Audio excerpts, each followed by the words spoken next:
let's come over this way, Jack. I think Jack's getting a bit confused and me being around here. So what I'll do is I'll come in the middle, so I don't confuse him too much.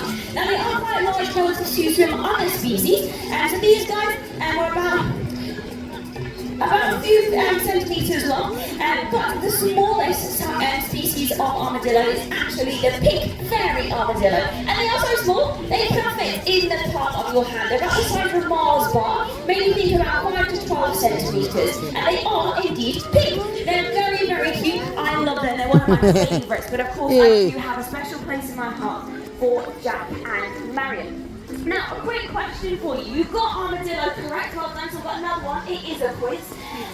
Who thinks, put your hands up, if you think that Jack and Marion can curl themselves up into a ball if they get scared? Put your hands up nice and loud. I think so. Lovely. Put your hands up if you think, no, they can't do that. Put your hands up. If not, when you listen to what I'm saying, you're panicking not asking your question. Is everyone being bold? Oh no, being bold is it? That's okay. I reckon there's some of you out there that aren't listening, but I am going to tell you anyway. Now, Jack and Marion, they will not curl up into a ball when they get scared. It's a little bit of a myth. There's only one species that can do that, and that is the three-banded armadillo.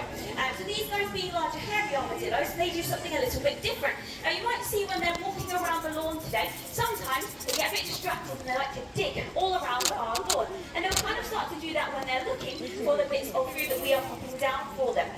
And that is because when they dig, they've got these really awesome claws. They can dig really, really big holes in the ground. So if they're not threatened, what they will do is dig a big deep hole in the ground and they'll use that carapace, that shell on their back, to protect themselves. They brace themselves and they protect their lovely squidgy tummy in the middle. And that is how they keep themselves super safe. Wow. So these guys love to have insects. So that is what they will eat in the ground. That's why they are so good at digging. And these guys have an excellent sense of smell. They can actually smell insects very deep under the ground, up to 20 centimetres away.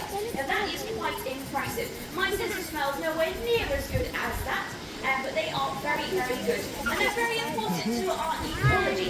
And so if you actually were to see armadillos out in the wild, that really means that environment is doing awesome. That means there's lots of bugs and grubs all over